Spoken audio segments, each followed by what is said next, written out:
चलिए जी, बात करते हैं क्वेश्चन नंबर 7 के बारे में। क्वेश्चन नंबर 7 में लिखा हुआ है find the equation of A line which pass through the point -1 1 and 2 -4। एक लाइन की इक्वेशन निकालनी है जो इन दो पॉइंटों से पास होती है, और हमें लाइन की इक्वेशन निकालने के लिए मिनिमम रिक्वायरमेंट अब हमारी ये थी कि एक पॉइंट पता हो, x1 y1 पता हो और स्लोप पता हो। कम से कम ये चीज़ें तो पता हो।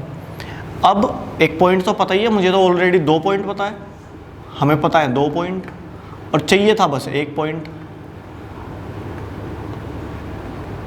पर इसके साथ मुझे स्लोप की भी ज़रूरत पड़ेगी। इनमें से चलो कोई सा भी 1 पॉइंट लेकर मैं इक्वेशन बना सकता हूँ, पर हमें स्लोप की भी ज़रूरत पड़ेगी। पर अभी आपने प्रैक्टिस करी है कि 2 पॉइंट पता हो तो आप स्लोप भी निकाल सकते हैं। तो स्लोप ऑफ लाइन आप लिखोगे y2 - y1 divided by x2 - x1। ऐसे आप स्लोप निकाल लोगे। और इक्वेशन क्या होती है लाइन की? इक्वेशन ऑफ लाइन क्या होती है बच्चों? y - y1 x - x1 equals to slope.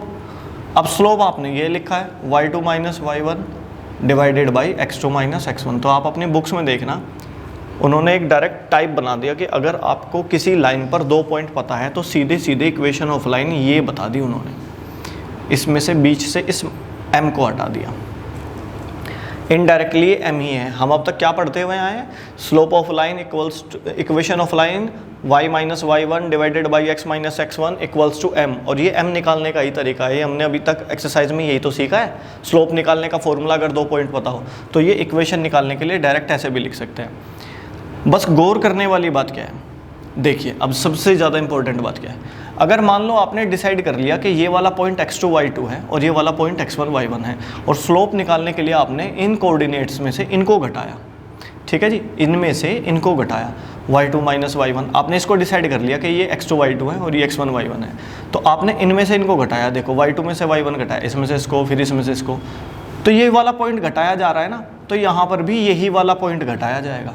अगर मान लो आपने ये वाला पॉइंट रख दिया यहाँ पर, तो फिर यहाँ पर भी आप यही घटाओगे। फिर इसमें मतलब जो पॉइंट एक बार घटाना स्टार्ट कर दिया आपने, वो ही घटाना है। आपने अगर y - y1 x - x1 करा, तो यहाँ पर आप इस y में से इस y को घटाओगे और इस x में से इस x को घटाओगे, बस यही घटता रहेगा, ठीक है। आप किसी को भी x1 y1 डिसाइड कर सकते हो। आपके किसी बच्चे ने ये लिख दिया x1 y1, ये लिख दिया x2 y2, तो उसने ये वाला पॉइंट घटाया, तो फिर यहाँ पर भी वो इसमें से इसको ही घटाएगा।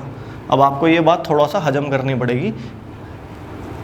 अब देखिए, हमने लिखा y - y1 -4 का +4 बन जाएगा डिवाइडेड बाई x - x1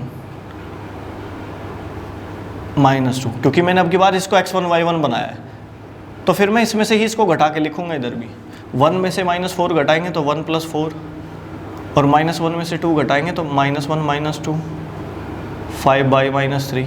अब क्रॉस मल्टीप्लाई करेंगे तो 5x - 10 इक्वल्स टू -3y - 12। आपके पास इक्वेशन बन जाएगी 5x + 3y, ये 12 इधर आएगा तो प्लस का हो जाएगा, माइनस के 10 है, प्लस के 2 बचेगा। ये आपकी इक्वेशन आनी चाहिए। अब इसी इक्वेशन को, बस ये आंसर आ गया आपका। पर इसी इक्वेशन को अगर मैं दूसरे तरीके से करके देखूँ, मैं अब की बार इसको x1 y1 मान के देखूँ, तो y - y1 1, x - x1 +1 equals to, फिर -4 में से घटाया जाएगा 1 और 2 में से घटाया जाएगा -1, तो 2 + 1 बन जाएगा। अब y - 1 upon x + 1 equals to -5/3। Cross multiply करेंगे तो 3y - 3 इक्वल्स टू -5x। इसकी मल्टीप्लाई इधर करिए, लिख दिया। अब -5 की इधर करके मैं इधर रख रहा हूँ -5। ये माइनस के 5x इधर आएंगे तो प्लस के 5x, ये प्लस के 3y था ही पहले से। ये माइनस के 5 जब इधर आएंगे तो प्लस के बनेंगे, माइनस के 3 पहले से ही हैं तो प्लस के 2 बचेगा। यानी कि आप किसी भी पॉइंट से बना सकते हो। मैंने पहले इस पॉइंट से इक्वेशन बना दी और यहाँ पर मैंने इस पॉइंट से इक्वेशन बना दी, दोनों से सेम आई। गौर क्या करना है, बस इस बात पे ध्यान रखना आप, यही मिस्टेक होगी। मैंने पहले अगर ये वाला पॉइंट घटाया इधर, तो फिर ये वाले केस में भी मैं इसमें से बस इसको ही घटाएंगे फिर हम। अब यहाँ पर मैंने क्या करा, इसको घटाया, तो फिर बराबर में इसमें से इसको घटता यही रहेगा। फिर जो एक बार घटाना स्टार्ट करा फिर वही घटता रहेगा, वही घटता रहेगा। ये था आपका क्वेश्चन नंबर 7।